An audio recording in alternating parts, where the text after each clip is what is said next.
So I think what we'll do is just jump straight into the questions here. I'll maybe start with yours first since you're currently there. So one person has asked, which theme do you use on Shopify? This looks very clear and easy to use. This is for Emma.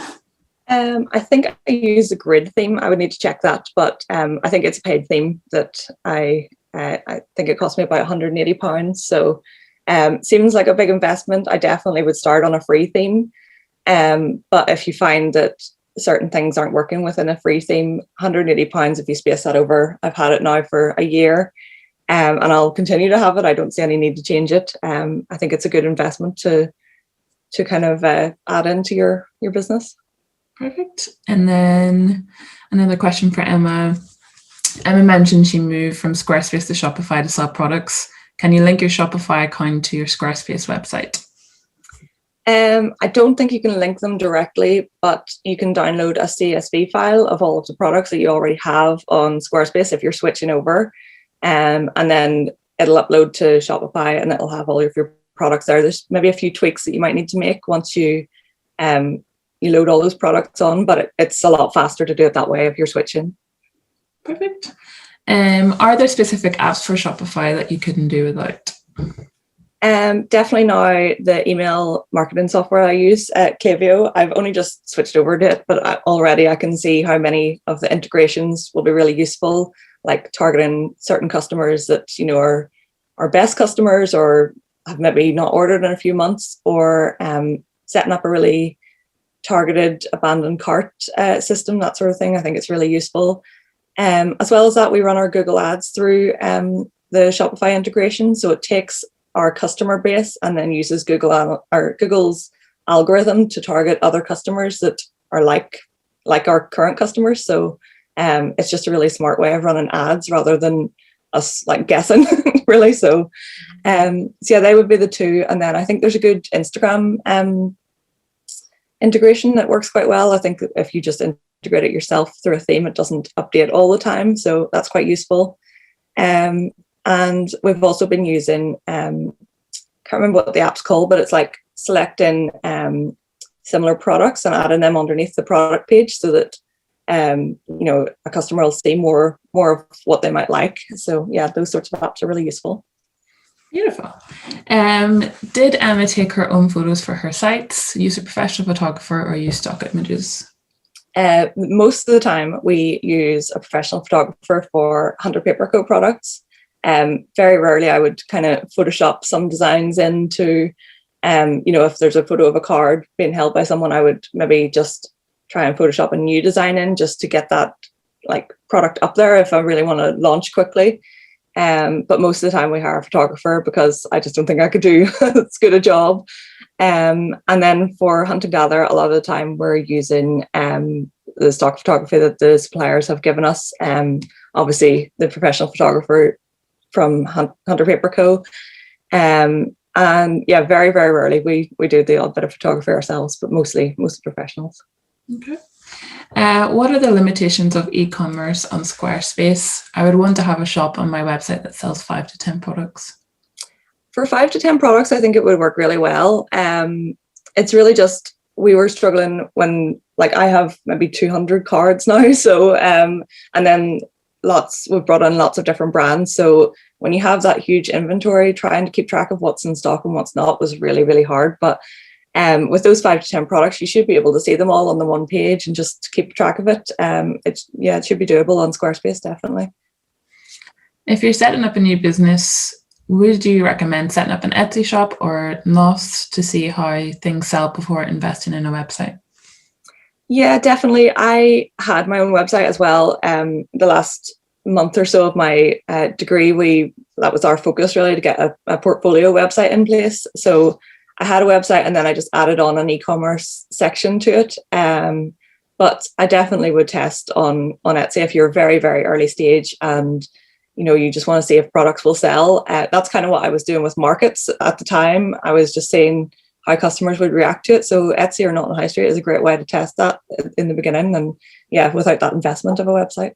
That's a good point, Emma, actually, about, testing it in markets. Obviously, we can't really have markets at the moment. So maybe a good way is testing it online if you're starting out, but on something that is free or commercially free. Absolutely. Yeah. It's the same principle, really, just online. So, yeah. Yeah, absolutely. And I'd say even for the previous question, something like Big Cartel that lets you sell up to 5 products for free. Yeah. Big Cartel was the first site I had, actually, and it worked great for what I needed it for.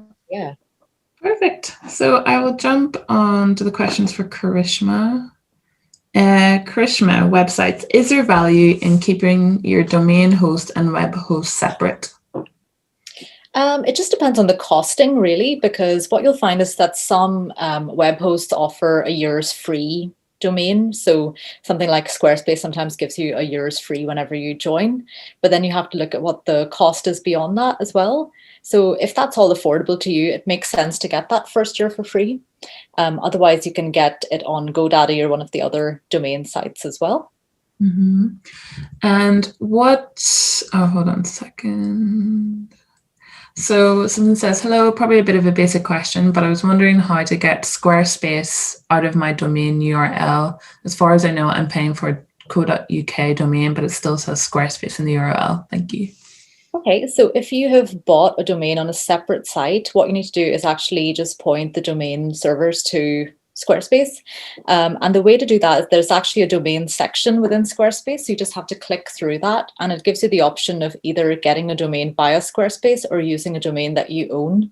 So if you go into the domain section, you can go into using a domain that I own. And then in there, you can actually go in and click your domain and then get your other site. So if you're on GoDaddy, for example, you go in there and get it to point towards your Squarespace site, but it does give you the instructions quite clearly, and their chat help is actually quite useful for that as well if you've not done that before.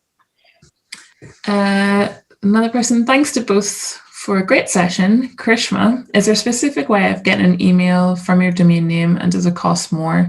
What would be a rough figure you'd say is reasonable to spend on domain name and web hosting? So in terms of emails, what I find is really good is Zoho. So actually with Design Week, especially because we have lots of different emails. So for example, Karishma at belfastdesignweek.com, admin, etc. We find Zoho is very good as a central sort of control. And it lets you have lots of different separate users on that as well. What you'll find is that with some sites, it lets you have aliases, and all that means is that you have a different sort of starting point. So again, it could be Karishma, admin, etc., but it all comes into one inbox. So you can choose to have either aliases, which is the same inbox, but just with different starting names. So info at, Karishma at, or with something like Zoho, you can have lots of separate names actually and separate user profiles as well. So if you have multiple people in your organization, that can be quite useful. And then just to see the second question as well, what would be a rough figure? I would say that, if you're starting out and you're using something like Squarespace, I would say it costs roughly between £100 and £200 a year. And it is cheaper to book it annually rather than monthly, but you can see what suits you as well. But what I would say is actually to gather all the content in place and then get your website started, just so you're not paying for those extra months while you're doing that. So have everything in place, then get the site and get going as well. Perfect. Another question. If you shift your website, example from WordPress to Shopify, do you lose your Google position SEO? I don't know, actually. I don't think so. If you're using the same domain as a host, I would imagine you might drop for a little while, but once you start using that website regularly, it should bump you back up again. What do you think, Karishma? That's a good point. I haven't actually had to do that on a site. So I would say that, I think like you said, as long as you're constantly updating content and it's just as content rich as your previous site, I think that would work well. But what I would say is maybe some of the hosting sites like Shopify might have actually more provenance than some of the other ones that are less well known. So you might find that also boosts your hosting a bit more and brings you up in the SEO as well. So something like Coroflot that's not as well known, it might not be as good with SEO. Perfect. I recently set up a Squarespace site and have added e-commerce, but was looking to move to Shopify as I can see there are limitations with Squarespace. How easily can it be to switch the domain to Shopify if the domain cost was included in the Squarespace monthly subscription? Ooh, I don't know about the Squarespace monthly subscription, but it's really just the same process once you're in the back end of Shopify. So there's the same sort of step that, you know, you connect your domain. There's a setting just at the bottom to do that the same way as you would in Squarespace, but I'm not sure how, if it's all tied into the Squarespace subscription, how that would work. Do you know, Karishma? Yeah, I'm not sure, because if you've bought it with the hosting, it's usually connected to the hosting as well. It'd certainly be something to look into, because I haven't had to do that before. So it's something that, yeah, it'd be worth maybe asking one of the chats for. But I don't see an issue, because it is usually a separate cost to your hosting. So it should usually just let you have that. But because Squarespace primarily is a web hosting rather than a domain site, whereas you find with GoDaddy, it does multiple things. Squarespace bases its main sort of unique selling point as being this host. It might not let you do that as easily, but it should be possible. I know that's not very helpful, but it's probably worth going on and just asking one of their specialist customer advisors actually on it. Perfect. I have one question for Emma. How do you plan your content for like your website, but also for your social media? Honestly, I have no real structure for this. So for the website, it's maybe a little bit more structured, because there's those different sections, especially on the homepage. But I really just focus on seasonality. So at the moment we're focusing on Mother's Day. So that makes it quite easy to work out what content should be on the front page or what should be the main focus.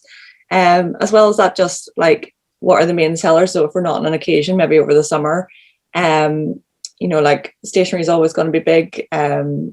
Notebooks are always going to be big. We do 4 for 3 on cards. So that's kind of a big area. So just focusing on where customers are naturally drawn to.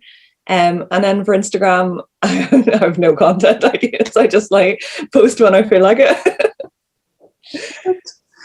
Well, I think that's all the questions I've answered now. This has been really, really informative. There's one more, sorry, Esther. I think one more came in about sourcing imagery if you're a service-based business. I missed that. Any tips, Karishma and Emma?